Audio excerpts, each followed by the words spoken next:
제목을요, 부모 공경, 하나님이 주신 복된 길이라는 제목으로 말씀을 전합니다.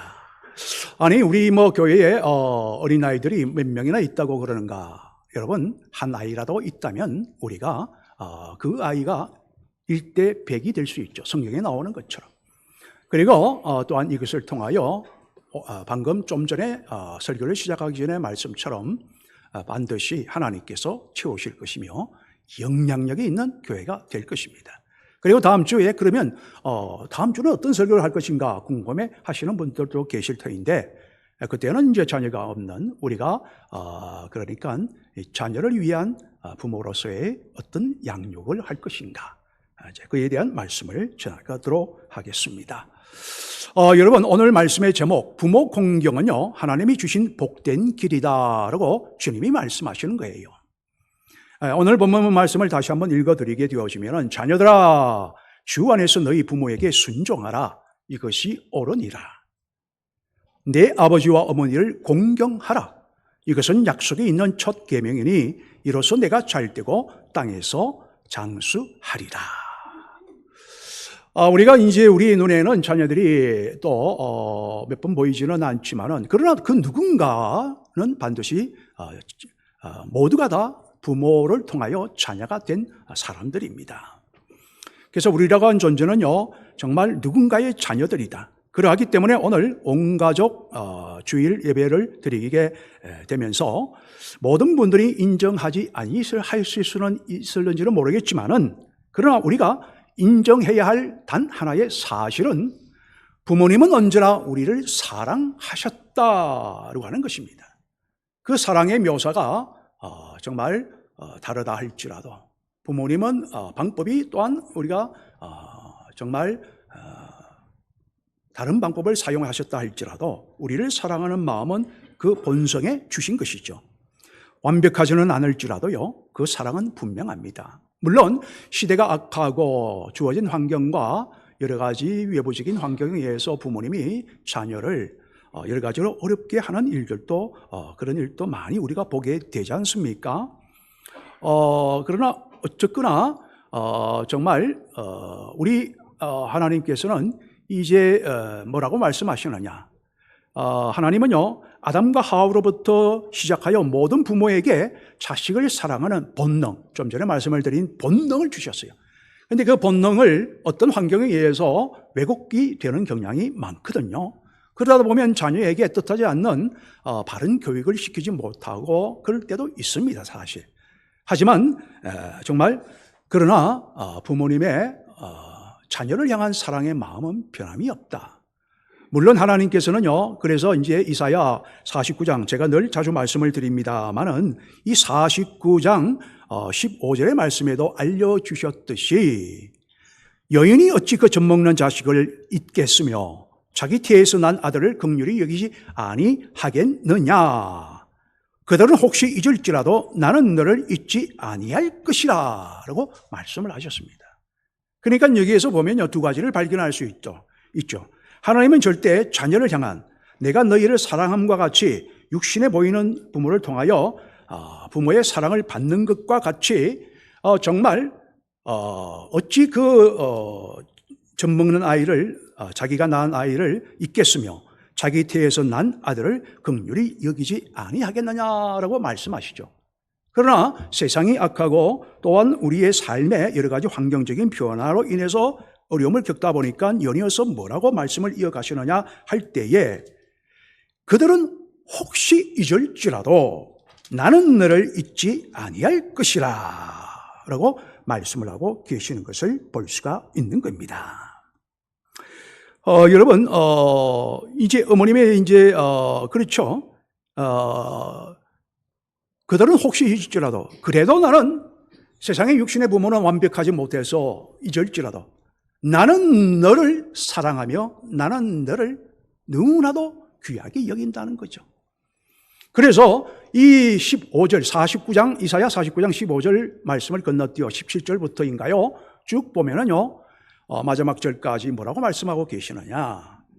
내가 너를, 그러니까 혹시 너를 버릴지라도 나는 너를 결단코 버리지 아니하는데 어떻게까지 생각하며 너를 위로하고 눈물을 닦아주고 내가 너를 도와서 나중에는 신부처럼 단장하여 너를 아름답게 만들어 줄 것이다. 회복시켜 너를 높이 세워줄 것이다 말씀하시는데, 손바닥에, 내 손의 손바닥에 너의 이름을 적어가지고 결코 나는 너를 잊지 아니하여 너를 보호하리라. 여러분, 우리가 수세수를 하든 칫솔질을 하든 손으로 작업을 하든 가장 내 눈앞에 어른거리고 앞에서 괜히 깔쭉깔쭉거리는 게 뭡니까? 손이거든요. 주님의 손은요, 한번 새긴 건 생명책에 새긴 이름이다 말이죠. 그래서 보면서 내 자녀가 이렇게 아프구나. 자녀가 이런 고통을 당하고 있구나. 부모의 사랑을 제대로 받지 못하는 경우도 있구나. 그러나 부모의 사랑, 그것에서 그 자녀를 하나님께서 언제나 손바닥에 새겨서 그래서 항상 지켜보는 가운데 신부처럼 결국은 하나님께서 회복시켜 높이 세워주실 것임을, 아름답게 만들어 주실 것임을, 그 삶을 말씀하고 계시는 것을 볼 수가 있습니다. 여러분, 어머님의 사랑을 우리가 이제 좀 생각을 해 보면요, 우리가 이제 10달 동안 우리가 이제 몸이 정말로 힘들어 하는 가운데에 정말 약도 제대로 먹지 못하고 아프면 아픈 대로 그대로 또 그죠? 여러 가지 방법도 있겠지만은 그래도 고통스러운 해산의 고통이, 잉태의 고통이 얼마나 있습니까? 또 그 출산의 고통을 감당하며 밤낮 없는 양육으로 우리를 길러 주셨죠. 그건 부인할 수가 없는 겁니다. 여러분, 사춘기 때에 우리가 이제 보통 보면은 애를 많이 먹이지 않습니까? 나이 들어서도 그러한 경우도 있겠지만은 보통 사춘기 때에 한번 이제 여러 가지 어긋나기 시작하면은 그게 좀 오래 가기도 하는데요. 저도 마찬가지이죠. 여러분, 저도 운동선수 출신에다가 거기다가 축구 클럽까지 직접 만들어 가지고 다른 고등학교와 시합을 벌일 정도면요, 그냥 예사롭지 않죠. 아무리 교회를 다니고 뭘 해도요, 하여튼 골칫덩어리입니다. 그때 부모의 마음을 얼마나 많이 썩였는지 모르죠. 시합을 벌인다고 때로는 하여튼 교회 오면은 그냥 파김치가 되어가지고 자기 바쁘고요. 그랬던 사람 중에 한 사람입니다. 그러나 하나님은 저를 끝까지 놓지 아니하시고 다시금 하나님이 회복시켜 주시는 가운데에 군을 통하여서 내가 주의 종이 되어지는 결정적인 사건, 그건 여러분들이 알고 계실 것입니다. 어쨌든 하나님은요, 부모님은 그 마음이 찢어지는 가운데 아프시면서도요, 그 사랑은 멈추지를 않으셨어요. 결국 저는 이제 그 부모님에게 무릎 꿇고 제가 이제 군에 들어가기 전에 먼저 지금까지 제가 부모님의 마음을 아프게 했던 것에 대해서 무릎 꿇고 아직도 사죄했습니다. 그때에 제가 입었던 옷이 약간 푸른색 이게 간절기 옷이었어요. 하늘색. 바지는 약간 금정에 가까운.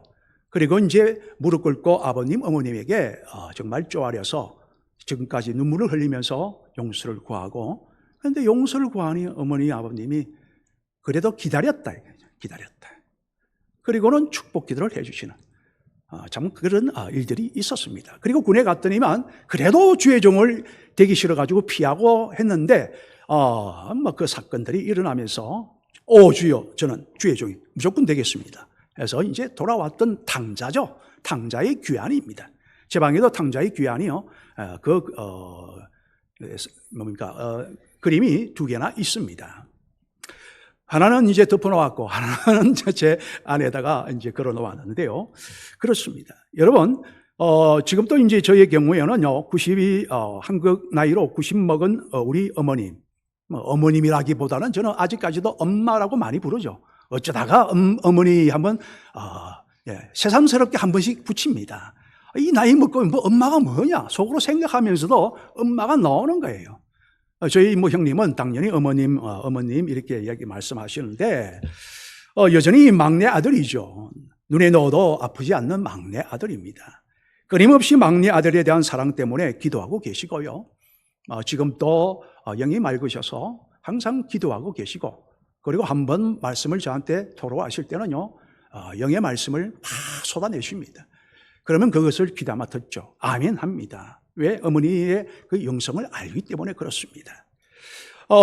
그래서요, 저는요, 이 아버지의 사랑은 또 어떠한가? 이 돌아가신 아버지는 13년이 되어 가는데, 이 가족을 위해서 그저 정말 어머니는요, 말씀이 없으신 분이에요. 어머니하고 정말 저와는요, 항상 수다쟁이, 둘 다 수다쟁이에요. 예. 그러니까 우리 집에 사는 여왕이 계시지 않습니까? 아이고, 어떻게 그 남자가 그렇게 말이 많으냐. 수다쟁이. 어머니하고. 근데 그 어머니가 그걸 좋아하시니잖아요.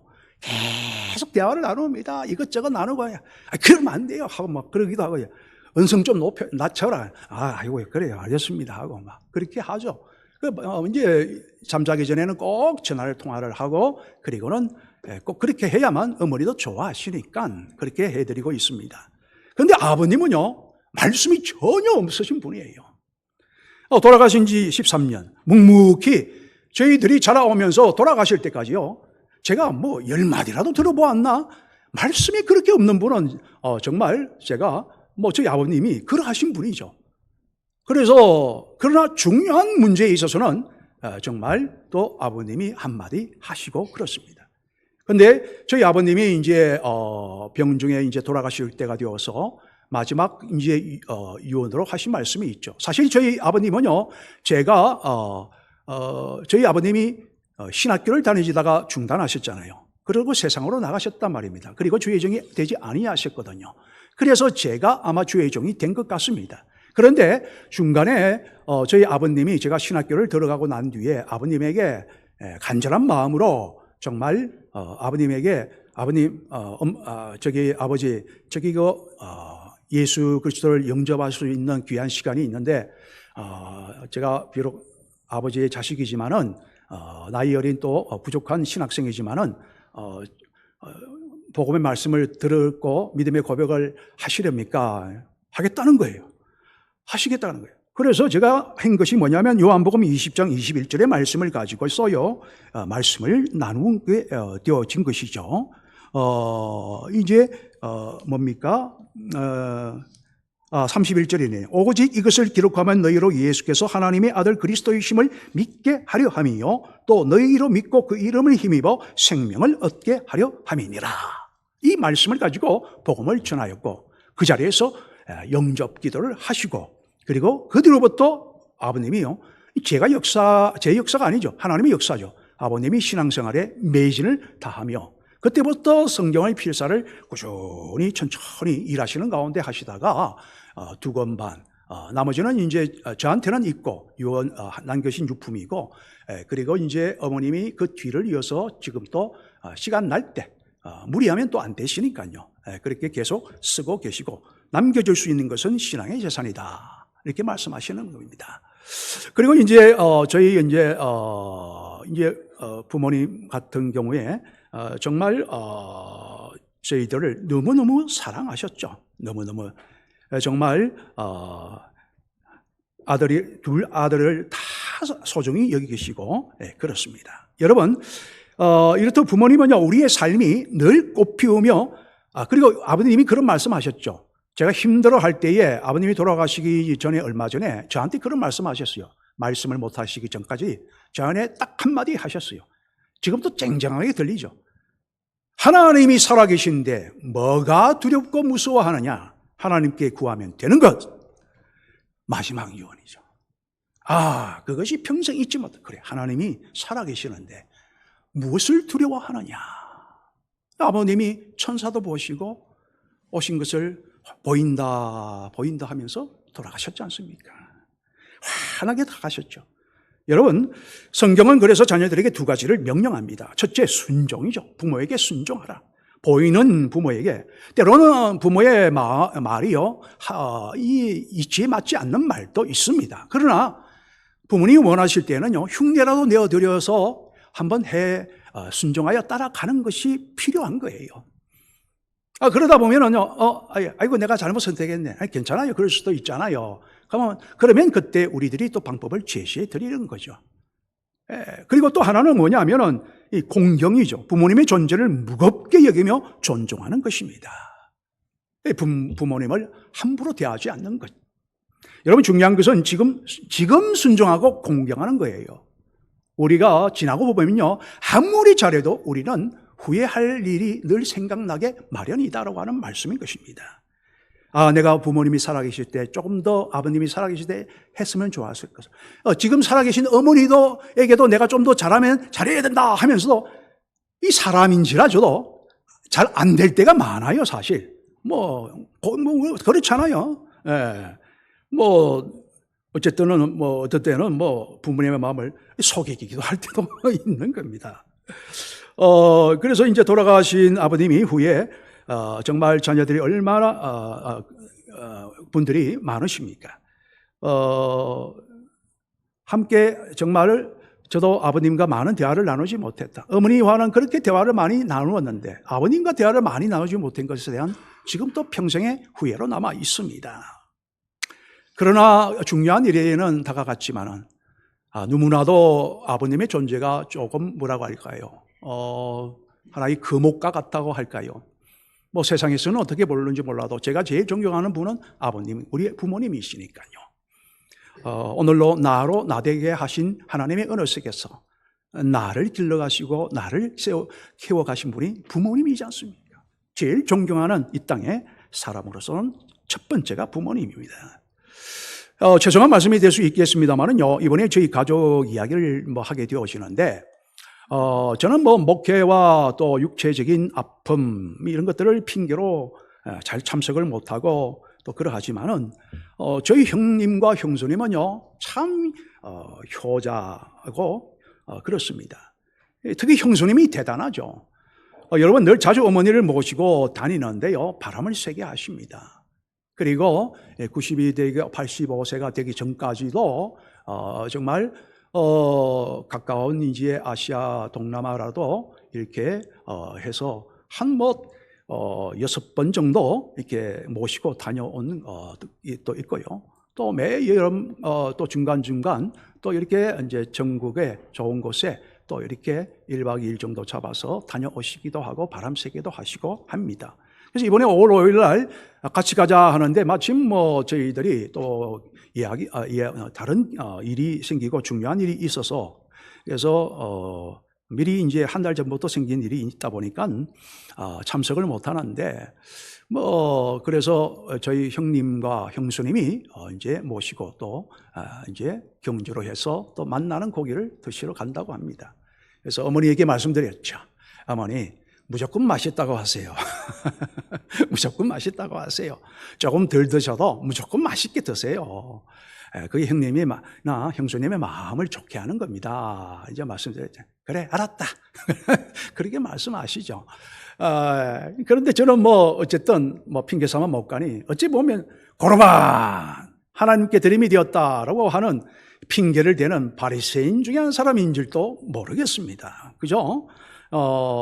근데 저희 형님은 내외는요, 103세가 되셨던 3세까지 사시다가 돌아가신, 나중에는 이제 한 몇 년 동안은 걸음을 못 걸으시니까 그 참 힘든 과정이잖아요. 집에 모셨어요.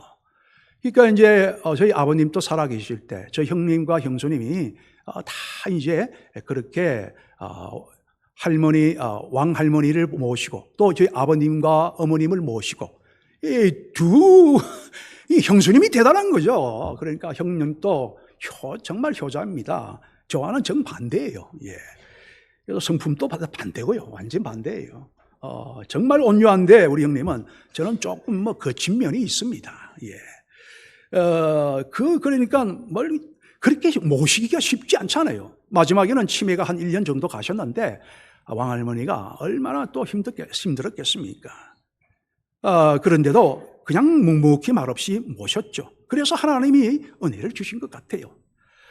여러분 혹시 이미 기회를 우리가 잃어버렸다고 한다면은 교회 안에 어르신들을 우리는 공경하는, 왜? 우리는 하나님의 자녀들로서 형제 자매로 예수님이 우리의 맏아들이요 정말 오빠로서 우리 모두를 가족으로 여기시기 때문에 우리가 용서하고 서로 사랑하고 화목하면 우리 아름다운 가족이 되지 않습니까? 그래서 우리는 우리의 연배가 나보다 높으신 분을 마치 우리가 선배나 정말 부모님을 대하듯이 존중하는 마음, 그리고 또 후배들에 대해서 정말 아껴주는 마음, 또 후배들은 아마 좀 그러한 마음을 우리가 가지는 것. 이게 또 아름다운 새롭게 변화되어서 정말로 건강한 모습으로 가족 공동체가 되어지는 하나의 방법이다라고 하는 말씀을 하나님이 원하시는 것임을 우리에게 말씀하고 주시는 겁니다. 우리가 부모를 공경할 때 어떻게 되어지느냐? 우리가 우리 안에 있는 우리의 또한 형제 자매 중에서 우리의 연배가 있으신 분들을 존경해드리고 높여드리고 세워드리고 할 때에 우리에게 어떤 복이 있다고 말씀하셨습니까? 내가 잘되고 이 땅에서 잘되고 땅에서도 장수하리라 말씀하신 거예요. 여러분 예를 들어 요셉을 보시면요, 아버지의 말씀에 순종하여 먼 길을 갔는데 비록 노예로 팔려갔지만은 아버님의 사랑을 굉장히 받았잖아요. 부모님의 사랑을. 그 길이 그러나 결국 그것에 대해서 슬퍼하거나 노하지 아니하고 결국에는 그 길이 나중에는 성공의 길이 되었다고 하는 겁니다. 그래서 받은 그 어머님의 아버님의 그 어릴 때의 그 사랑을 기억하고 꿈을 꾸었던 하나님이 주신 비전을 생각하며 비록 죽을 뻔하였다가 노예로 상인에 팔리고 또 보디바르 장군의 집에 노예로 팔려가고 감옥에 갇히는 그 과정에서도 그저 하나님이 나에게 주신 꿈을 이루어가는 하나의 과정으로 생각하며 그렇게 살아왔던 인물이 요셉.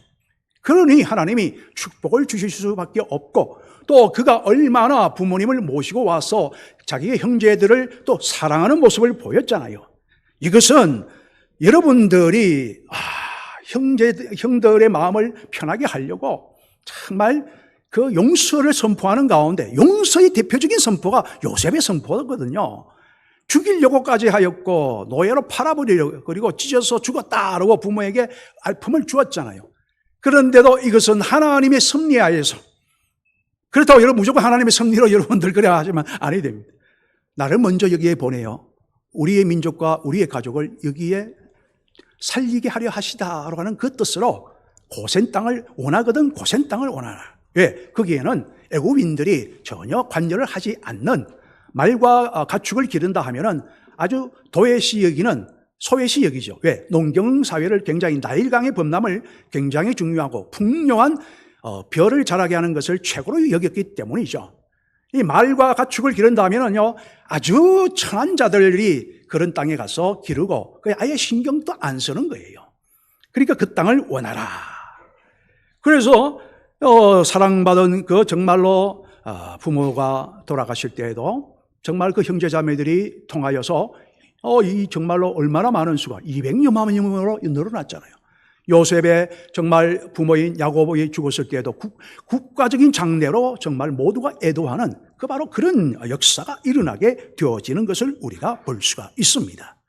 그래서 아브라함과 므낫셋을 통하여서 자손들이 정말 퍼져가며 12지파, 12제자, 하나님의 성전의 새하늘과 새 땅의 12기둥 정말 그 모든 시작이 야곱에게로부터 후대로부터 이루어지게 된 것을 볼 수가 있습니다. 여러분 이렇게 정말 사회가 된다면 사회가 얼마나 행복한 사회가 되겠습니까? 자녀들이 정말로 정말 부모의 마음을 편안하게 해드린다면 이 땅은 그야말로 천국이 되지 않겠습니까? 물론 어렵죠. 힘듭니다. 맞벌이를 해야 되고 정말 고됩니다. 그러나 하나님께 기도하면 선한 방법을 주실 것입니다. 그런데 세상의 학자들은 이제 이렇게 부모를 모시면요 나라가 망한다고 말을 하죠. 왜? 그들은 통계를 보고 내다보면서 이야기하죠. 그럼 하나님은 통계를 내지 않으시고 법칙이 없는 분인가? 세상의 모든 법칙은 하나님이 만드신 법칙이죠. 봄, 여름, 가을, 겨울 어느 지역에는 그죠? 적도에는 항상 여름밖에 없고 뜨거운 태양이 있고 또 아니면 짧은 여름에다가 긴 겨울에다가 이런 다 지역마다 다 날씨가 다른데 그 모든 이 지구가 돌고 세상의 모든 별들이 돌고 세상의 이치는 하나님의 지혜로 말씀으로 만드신 것이기 때문에 그러나 그 속에서 법칙만을 논하자면 하나님이 필요가 없죠. 하나님은 그 법칙을 그 속에서 자기가 만드신 당신이 만드신 법칙을 초월하는 초월의 역사를 먼저 보이셨습니다. 보이신 역사가 예수님이 이 땅에 남자를 거치지 아니하고 동정녀, 성령으로 동정녀 마리아에게서 잉태케 하신 것, 낮은 자의 인간의 몸으로 오신 것, 이게 바로 세상의 법칙을 초월하는 법으로 오셨고 그분이 우리를 위하여 십자가에 죽으심으로 죄 없는 분으로 우리를 구원하시고 또한 죽은 자가 살아난 자체가 바로 역사이다라고 하는 말씀인 것입니다. 그래서 여러분, 우리가 세상의 사회 법칙이요, 우리가 2060이 된다고 하면은 인구가 우리가 사회복지에서도 이야기하지만은 2050년도, 60년도 정도 되면은 인구는 줄되 이제 그러나 우리가 건강한 가족 도표, 그죠? 마른 목골의 그런 이제 인구 분령토가 약 3,500만 명으로 예상이 된다. 어디까지나 예상이죠. 그렇게 균형을 잡아가게 될 것이다라고는 합니다. 점점 이제 시간이 지나면 노령 인구만 많아지는 것이 아니라 이제 또는 새로운 이제 아이들의 세대가 올라온다라고 하는 말씀이 있죠. 그게 이제 학자들의 이치입니다. 어쨌든 지금의 현실은요, 당분간은 나라에 큰 부담이 되기 때문에 노인 인구가 늘어나면 젊은 세대가 살아갈 수 없는 나라가 된다고 주장을 하는데, 그러나 살아갈 수 있는 방법은 성경이 또한 우리에게 말씀으로 창조하신 하나님이 성경 말씀에서 또한 말씀하시는 거예요. 그를 초월하는 하나님의 은혜를 복을 주시는 복된 길이 있다. 부모를 공경하면 이로써 너가 잘되고 땅에서 장수하리라. 이 자녀들이 부모를 공경하게 되면 완벽한 공경 못합니다. 그러나 공경하는 마음을 가지고 하나라도 더 드리려고 마음을 정말 힘써서 마음을 기쁘게 해드리려고 하면요, 결국 그 자녀들이 잘 될 것이라고 하나님께서 약속하신 것이죠. 교회 안에서도 어르신들을 공경해야 됩니다. 그러므로 부모 공경은요, 우리 모두가 행복해지는 행복의 열쇠, 하나님이 주신 복된 길이다라고 하는 것. 아무리 어려운 가운데서도 복된 길로 인도하시는 하나님의 약속입니다. 왜? 오늘 찬양대에 살아계신 하나님께서 언제나 우리와 함께 하시는 사랑의 하나님이시기 때문에 그런 거죠.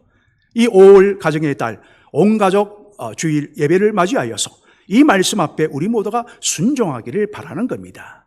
말씀을 정리하자면 우리가 정말 하나님으로부터 복을 받기를 원하신다면 하나님이 눈에 보이도록 보여주신 부모님을 공경해야 되겠습니다. 부모님께 순종하고 공경하는 자녀에게 하나님은 반드시 복으로 역사하시고, 말씀이 헛되다면 이 말씀은 우리가 안 믿어도 됩니다. 그러나 이 말씀을 정말 실제적으로 역사적으로 증명이 된 말씀이기에 우리가 말씀을 믿으면 믿음대로 되는 것입니다. 우리 모두 부모님을 공경하고 교회의 어르신들을 잘 우리가 또 대접함으로 하나님이 약속하신 복을 충만히 누리시는 삶을 신앙의 대를 이어 또한 우리 교회가 대를 이어 하나님이 복을 내려주시는 크신 은혜가 함께 하시기를 주 예수 이름으로 축원을 드립니다. 하나님 아버지여 감사합니다. 부모 공경, 아버지여 하나님이 주신 복된 길이라고 하였습니다. 우리의 삶은 언제나 복을 찾는데 어렵고 힘들지만은 보이는 너희가 부모님을 섬기지 아니하는데 보이지 하나님을 어떻게 너희가 섬기기 수 있다는 말인가 말씀하신 것처럼 주여 우리들은 정말로 부족합니다. 연약합니다. 그러니 도와주소서. 다니엘도 고백할 때에 부족함을 알면서도 주여 용서하소서, 용납하소서, 들으시고 기도할 때 들어주시옵소서라고 기도할 때 그 부족함을 아시면서도 간절히 구하고 나아갈 때 도와주셔 응답하여 주신 것처럼 오늘도 내가 하나라도 부모의 마음을 기쁘게 해드리려고 하자면 내가 교회 어르신들을 좀 더 우리가 공경하는 존중하는 모습을 보인다면 우리는 우리의 삶이 인정받고 사랑받고 우리를 높이 세워주시는 역사가 일어나는 줄 믿사오니 주여 도우시고 알곡교회로 새롭게 변화되는 새 영으로 그래서 찾아오는 하나님의 교회가 되게 하여 주옵소서. 예수 그리스도의 이름으로 축복하며 기도하옵나이다. 아멘. 주신 말씀을 생각